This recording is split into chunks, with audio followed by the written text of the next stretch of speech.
Smart meter મુદ્દે આમ આદમી party દ્વારા કલેક્ટરને આવેદનપત્ર પાઠવવામાં આવ્યું છે।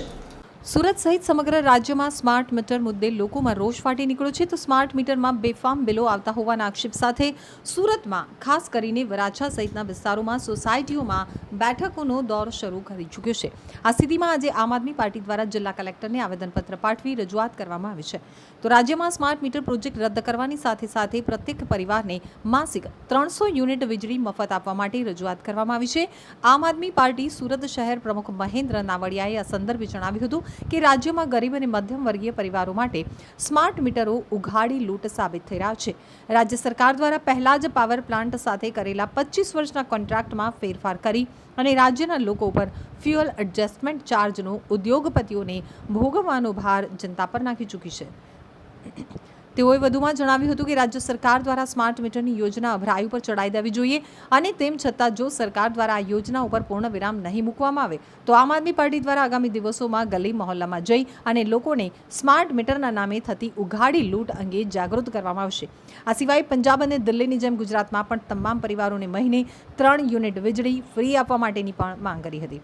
તો આમ આદમી પાર્ટી દ્વારા આક્ષેપ કરાયો છે કે વીજળીનો સરકારી ભાવ જ્યાં 3.95 રૂપિયા છે ત્યાં પણ ફ્યુઅલ એડજસ્ટમેન્ટ ચાર્જ અને સરકારી વેરા ઉમેરાતા સામાન્ય વર્ગના પરિવારને 1 યુનિટ 8 રૂપિયા 58 પૈસામાં પડે છે, જે ખરેખર અસહ્ય છે। આ સ્થિતિમાં સ્માર્ટ મીટરો અને પ્રીપેડ કાર્ડ નાગરિકો માટે પડતા ઉપર પાટું સમાન સાબિત થઈ રહ્યા છે। આજે આમ આદમી પાર્ટી સુરત શહેરના પ્રમુખની આગેવાનીમાં સુરત શહેરના સંગઠન અને તમામ કોર્પોરેટરો સાથે કલેક્ટર કચેરીએ આવેદનપત્ર આપવા માટે આવ્યા છે કે જે સ્માર્ટ મીટરો લગાવવામાં આવે છે ને તાત્કાલિક ધોરણે બંધ કરવામાં આવે। જ્યાં જ્યાં સ્માર્ટ મીટરો લાગી ગયા છે ત્યાં જૂના મીટરો જે હતા એ પાછા લગાવવામાં આવે। કારણ કે અત્યારે આ મોંઘવારીની અંદર લોકો પોતાના ઘરનું ગુજરાન માંડ ચલાવી શકે છે ત્યાં સ્માર્ટ મીટરો લગાવીને લોકોના ખીચામાંથી શા માટે આવી ઉઘાડી લૂંટ કરવી અને સ્માર્ટ મીટરના એટલા કોઈ ફાયદા સરકાર ગણાવી નથી શકી અને આ બાબતે તમામ લોકો વિરોધ કરી રહ્યા છે। વડોદરા, સુરેન્દ્રનગર, સુરત તમામ જગ્યાઓ પર વિરોધ થઈ રહ્યો છે જ્યાં જ્યાં મીટરો લાગી રહ્યા છે। અને વડોદરાની વાત કરીએ તો હમણાં થોડા સમય પહેલા વિડીયોના માધ્યમથી પણ આપણને ખ્યાલ આવ્યો કે 15 દિવસનું 4-4 હજારનું જે રિચાર્જ કરાવેલું હતું એ 15 દિવસમાં જ પૂરું થઈ ગયું। એટલે આનો મતલબ એવો સ્માર્ટ મીટર આવશે તો પહેલા રિચાર્જ કરાવવાનું પછી વીજળી વાપરવાની। એટલે આ સરકાર ગુજરાતની જનતાને ચોર સમજે છે કે આ જનતા જે વીજળીનું બિલ છે ચૂકવી નથી શકતી એટલા માટે રિચાર્જ કરાવીને પછી વીજળી વાપરવાની વાત કરે છે।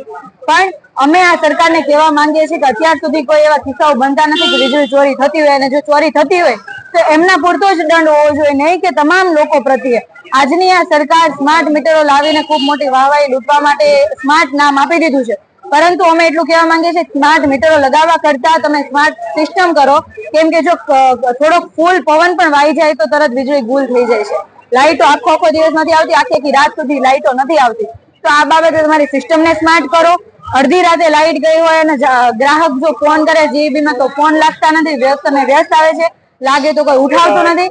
આવી પરિસ્થિતિઓ સર્જાતી તો તમે પેલા તમારી સિસ્ટમને સ્માર્ટ કરો।